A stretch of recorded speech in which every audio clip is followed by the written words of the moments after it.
You're now watching Around the Horne, the weekly internationalist news update with author and historian Gerald Horne. Today is Wednesday, November 26th, 2025. Welcome everyone to the weekly series entitled Around the Horne, which is an internationalist news update with historian and Professor Gerald Horne. Dr. Horne's latest work is a new edition of his book entitled Blows Against the Empire, U.S. Imperialism in Crisis, which is available for pre-order on the International Publisher's website. Blows Against the Empire was originally published in 2008. This new edition of Blows Against the Empire includes a new introduction by Dr. Horne updating this classic text. Dr. Horne is also a permanent guest on the radio show, The Horne Report, which airs on Black Power 96 Radio on Sundays at 3:30 p.m. Eastern Time, and Dr. Horne also hosts a radio show entitled Freedom Now, which airs on KPFK 90.7 FM in Los Angeles on Saturdays at 11 a.m. Pacific. And replays of both shows can be found on the Activist News Network. And check out the Around the Horne Substack, entitled Notes from Around the Horne, which is a weekly list of some of the articles reviewed by Dr. Horne in preparation for each week's show. The link can be found in the description of this show. Dr. Horne, thank you for coming back on the show, and welcome back to Around the Horne. Thank you for inviting me. Before we go around the horn, we want to start the program with a brief tribute to honor the extraordinary life and legacy of Imam Jamil Al-Amin, formerly known as H. Rab Brown, who has joined the ancestors at age 82.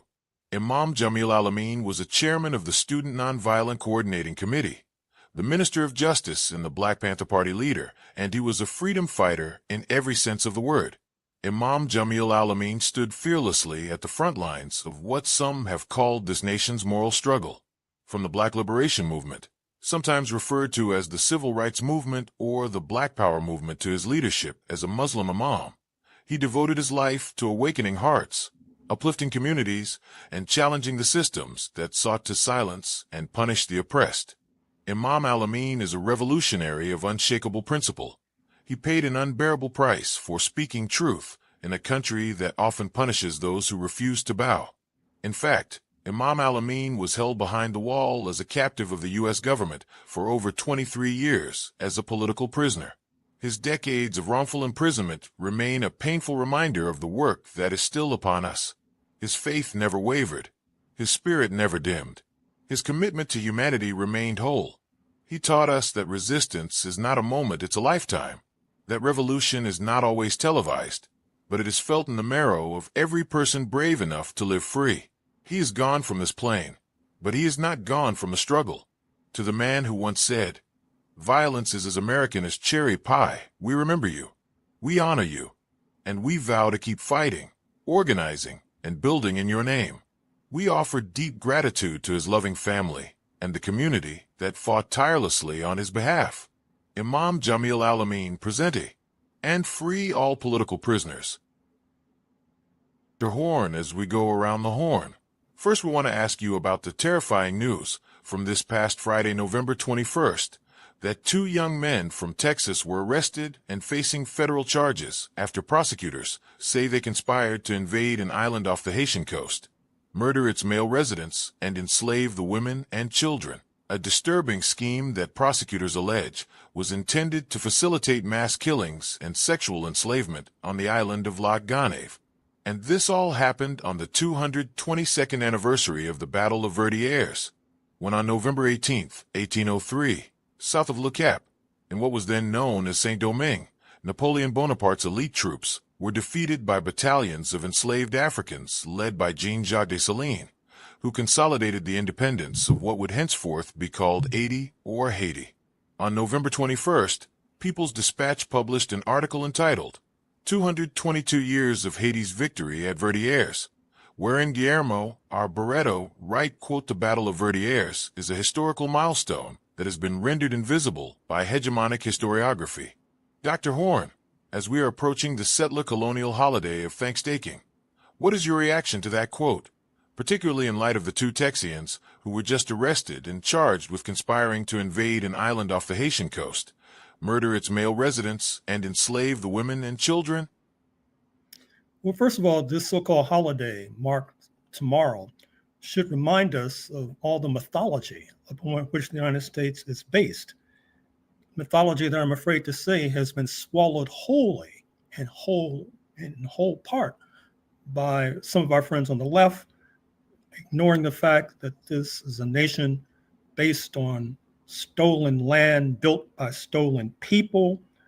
And I think that the failure to problematize what I've just referenced also helps to ensure that folks in Haiti, and in fact, folks worldwide, also swallow the mythology of the United States of America, which therefore leaves them defenseless when they're attacked, as has been suggested by these prosecutors who are now in the process, we hope, of putting these thugs behind bars. What I mean is that the fact is that what has been unveiled in this indictment is not necessarily unique historically. I think of William Walker, whose image was just on the screen a moment or two ago. You may recall that in the 1850s, he sought to take control of Nicaragua and enslave, or I should say re-enslave, a good deal of the population of that Central American nation. I only mention him and single him out because there was a movie, a Hollywood movie made about him, which is rather erratic in parts, but it's still worth viewing and screening. Before the 1893 coup in Hawaii that led to the United States takeover, there were countless plots against Hawaii by freebooters, particularly from California. And in fact, in the book that'll be published in a few months, and here's the copy edited insert of this book, The Counter-Revolution of 1893, the Hawaii coup and the roots of U.S. imperialism in the Asia-Pacific Basin. And speaking of the Asia-Pacific Basin, it was replete with what I call gangster regimes, not unlike what you've just outlined that was prepared for Ghanaese in Haiti. That is to say, thugs and freebooters going to sparsely populated islands in the South Seas and taking over. For example, I'd speak at length in this upcoming book about the Brooke family, Brooke, which ruled a sizable part of what is now the oil-rich kingdom of Brunei, and of course did so until they were ousted by Japanese invaders on the eve of World War II. The Brooke family, of course, they were called the White Rajas, believe it or not, and really ran roughshod over the indigenous population of that land. So I think that minimally, this Texas plot should be a wake-up call to St. Vincent, to Grenada, to the Turks and Caicos, to St. Kitts, to St. Lucia, even Barbados. It should be a wake-up call to CARICOM and the Caribbean community, because over the decades, there have been similar plots. I recall during the apartheid era, there was a similar plot involving an attempted takeover of Dominica, which also should be on guard now. And in fact, CARICOM should work out some sort of arrangement with the Cuban military. But it's not only that they should work out an arrangement with the Cuban military to intervene in the face of a similar plot unfolding in the Caribbean community member states, but we should not ignore this in the United States itself. I think of Sapelo Island off the coast of Georgia, which is replete by people we refer to as the Gullah and the Geechee, relatively small populations. I think of St. Simon's Island, not far distant from the coast of Georgia. You may recall that the great Black American athlete Jim Brown grew up in that part of Georgia, one of the greatest athletes this nation has produced. And it would not surprise me at all if these thugs who had their eyes on Ghanaese might also have their eyes on St. Simon's Island. That is to say, this nation began with settlers stealing land and people, and now it's returning to its origins. On the one hand, you can look at that as good news in the sense that it is not able to go forward So it's going backwards.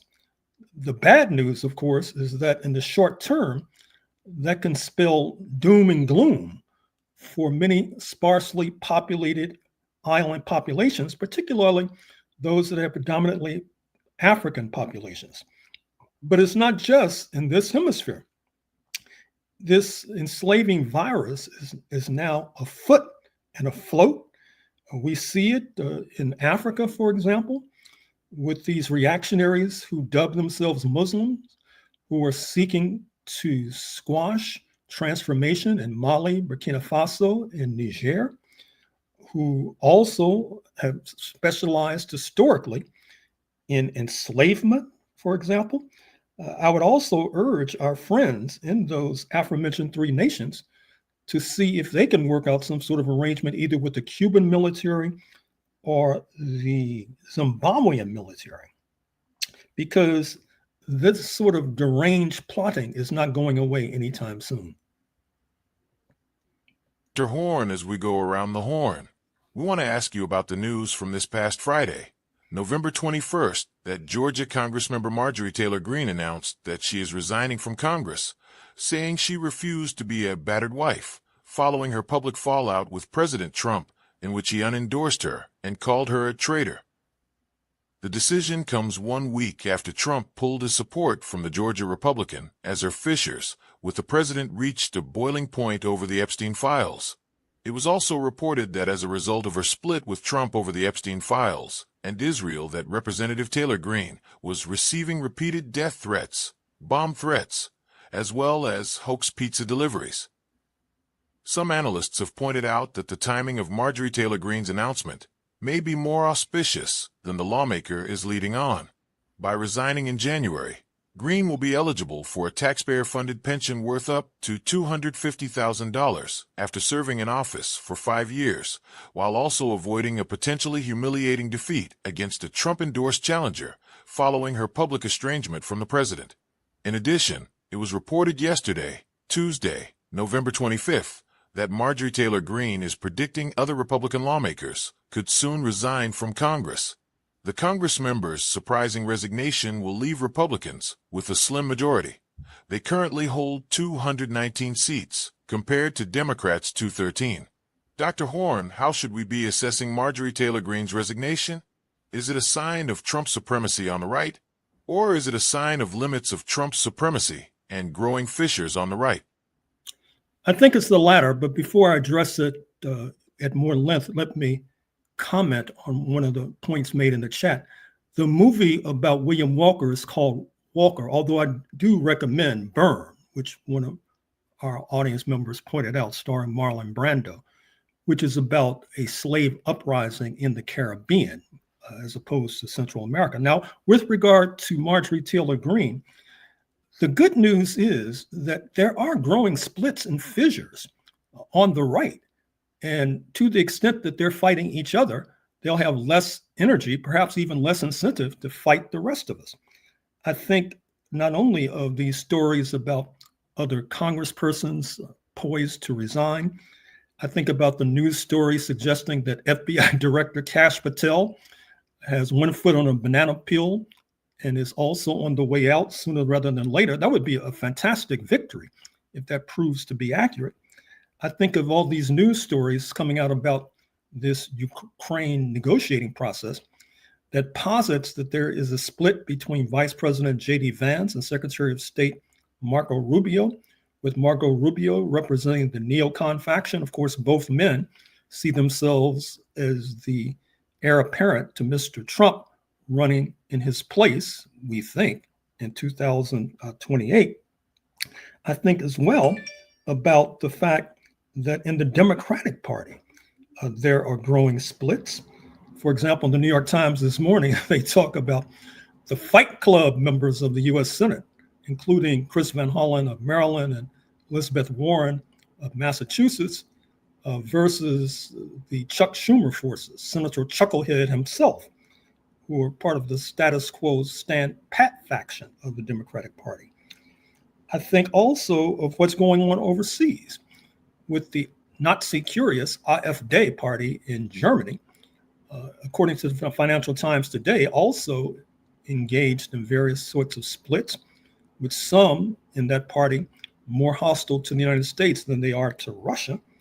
And you see a similar pattern in the UK with the split on the right between the Reform Party, so-called the Nigel Farage, and the Tories, who have been sort of a permanent fixture in number 10 Downing Street for years now. And I think that in the United States, it also reflects a rather dangerous trend, particularly amongst liberal forces.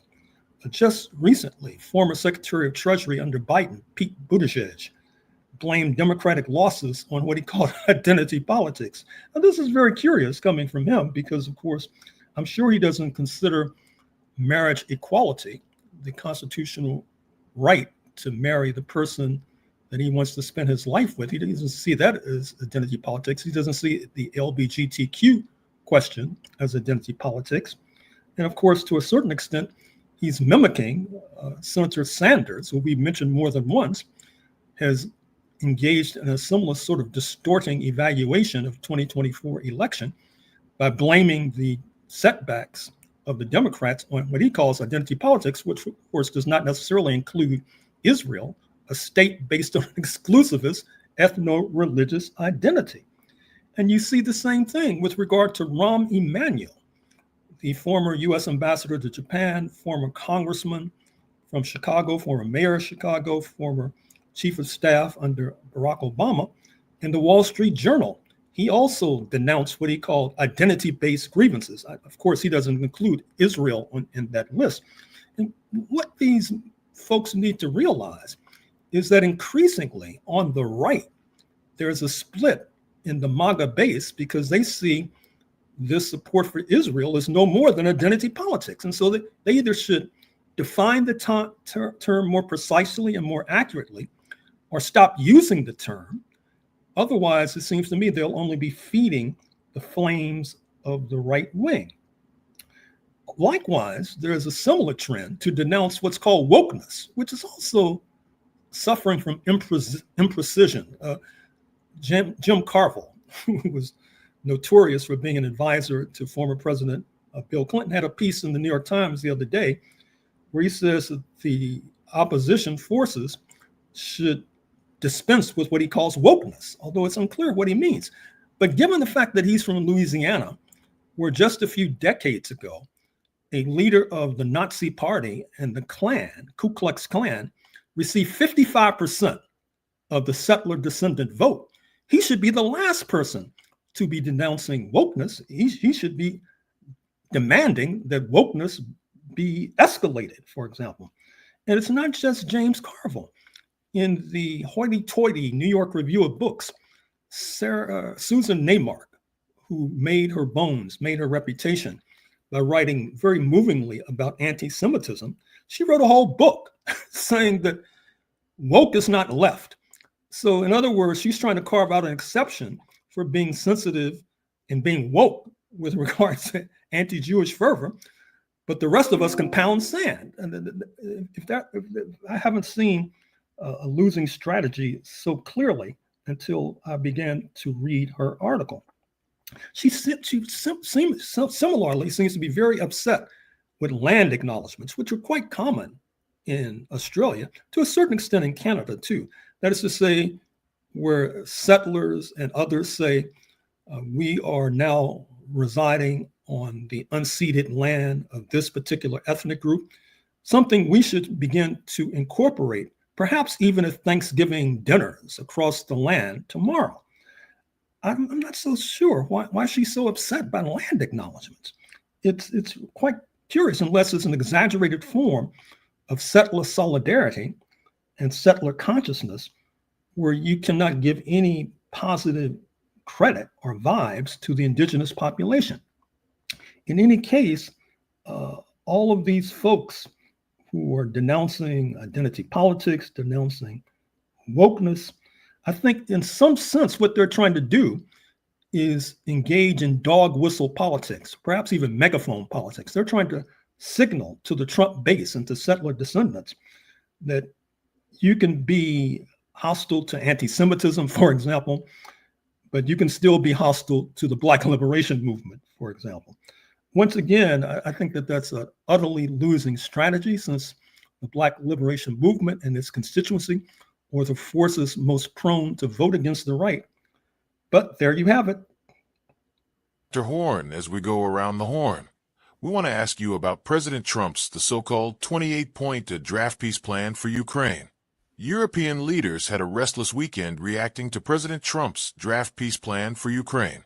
The 28-point document includes provisions that both EU governments and Ukrainian Prime Minister Volodymyr Zelensky condemned as, quote, maximalist, insisting the proposal concedes too much to Russia. For instance, assurances that Ukraine will not join NATO, recognition of territories currently held by Russian forces, and a cap on Ukraine's military at 600,000 troops, still making it one of the largest in the region. Mainstream analysts claim that accepting such terms would amount to Ukraine's capitulation. Yet other analysts noted that European leaders' concerns appear less about Ukraine's future and more about shielding themselves from fallout. Dr. Horne, what is your assessment of not just Trump's peace plan, but what this entire process says about the changing global correlation of forces in the world? Well, first of all, a footnote on the previous discourse. I meant to say that Pete Buttigieg served as Secretary of Transportation under the Biden regime that was ousted from power in November 2024. With regard to this Ukraine crisis, the mainstream press is covering incessantly this Keystone Cop style of diplomacy that's going on. That is to say, there's a 28-point plan, and then there's a 19-point plan. There are various versions of these plans that are being circulated in various and sundry press organs.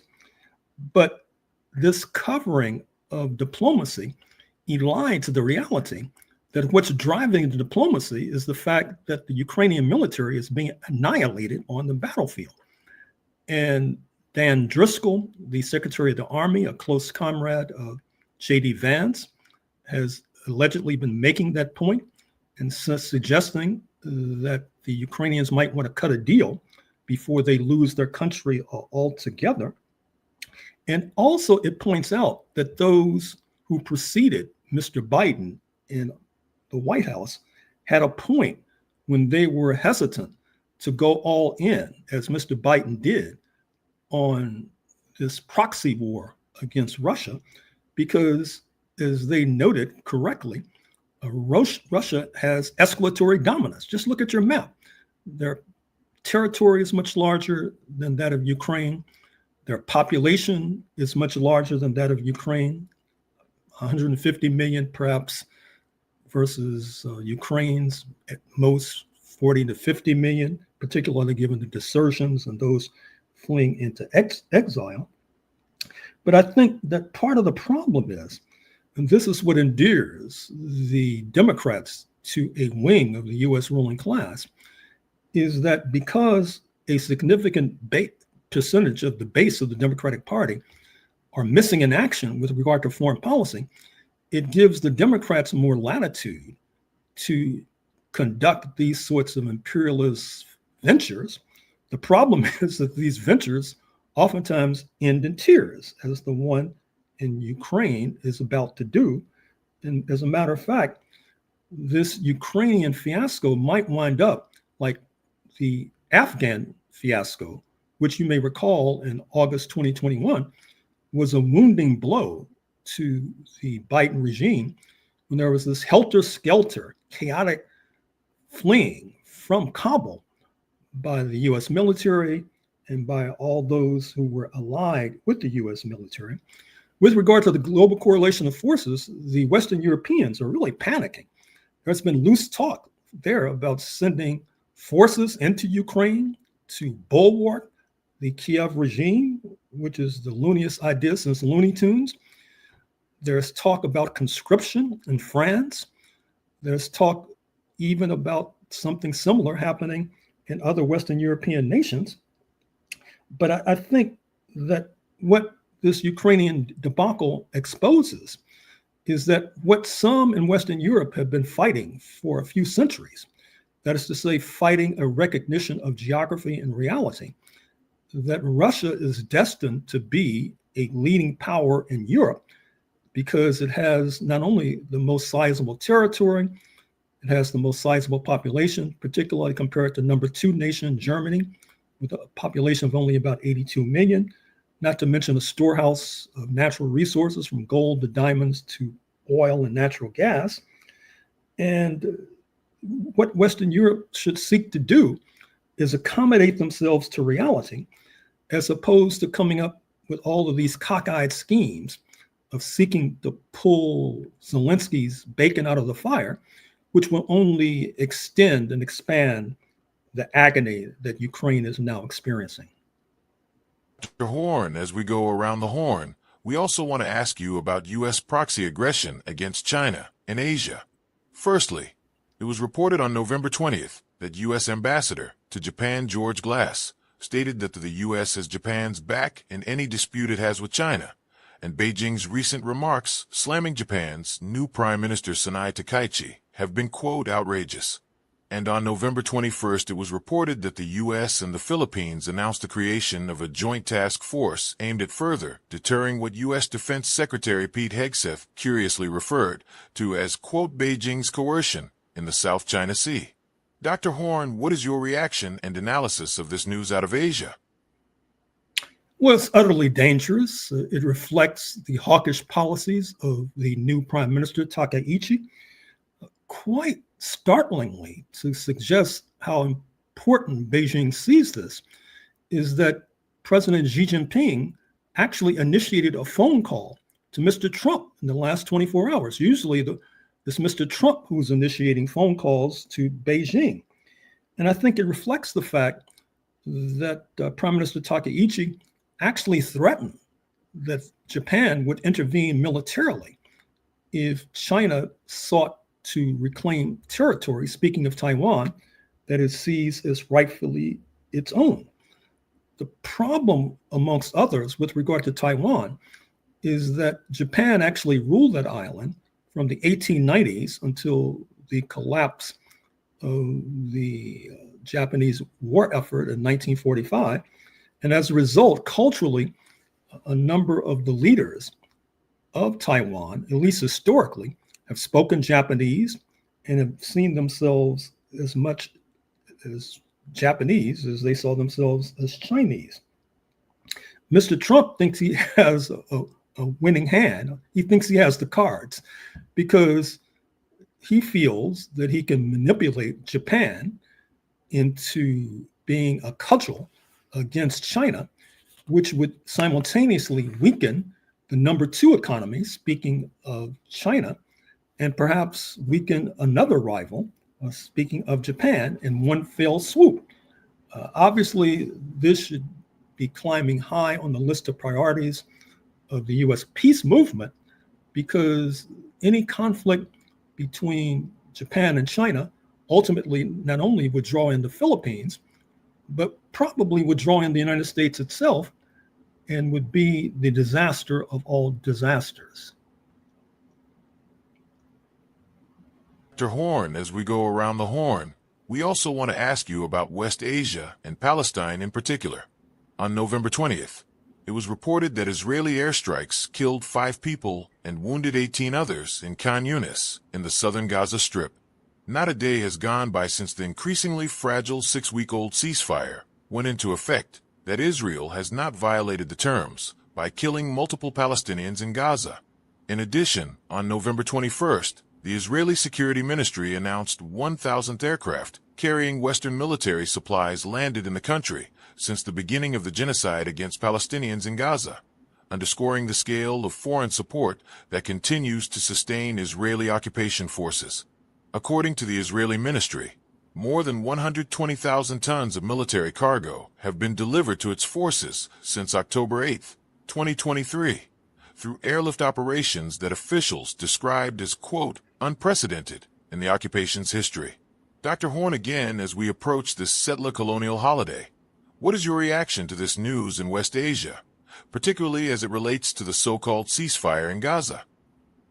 Well, it's an appropriate point to conclude on, given the parallels between settler colonialism and historic Palestine and in North America, from where I am now speaking. But there's also been, I think, understandable criticism of the fact that Russia and China did not veto the Trump peace plan at the Security Council, although I think some of our friends have gone too far in terms of denouncing Russia and China as not even being worthy of being our allies. I think objectively they're our allies, whether we see that subjectively or not.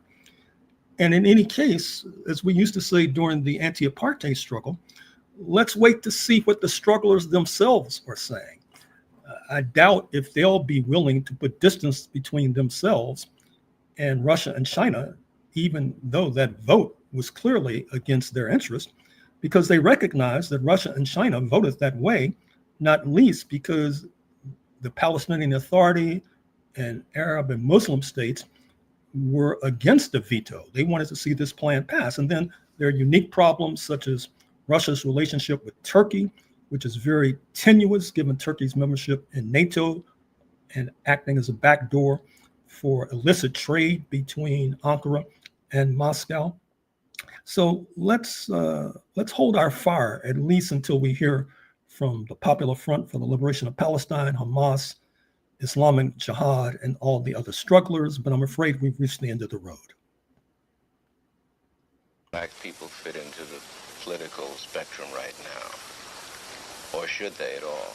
Well, politics as defined by the geographical and influential spheres of this country is irrelevant to black people and is irrelevant to the masses of people.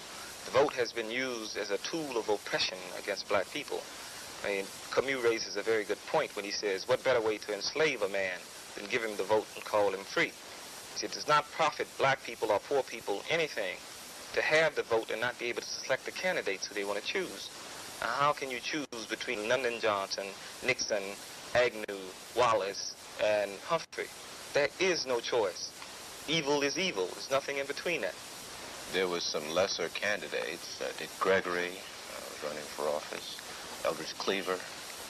I think the vote can only be used as a tool of organization. We can only use the vote to organize our people. Now, to really believe that we can put someone in office and that these people would be responsive to our needs is naive, politically naive.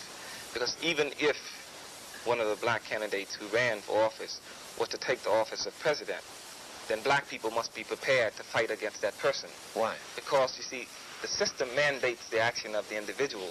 The individual does not determine how this country will function. This country works off the military-industrial complex, which means that it's profitable to wage war.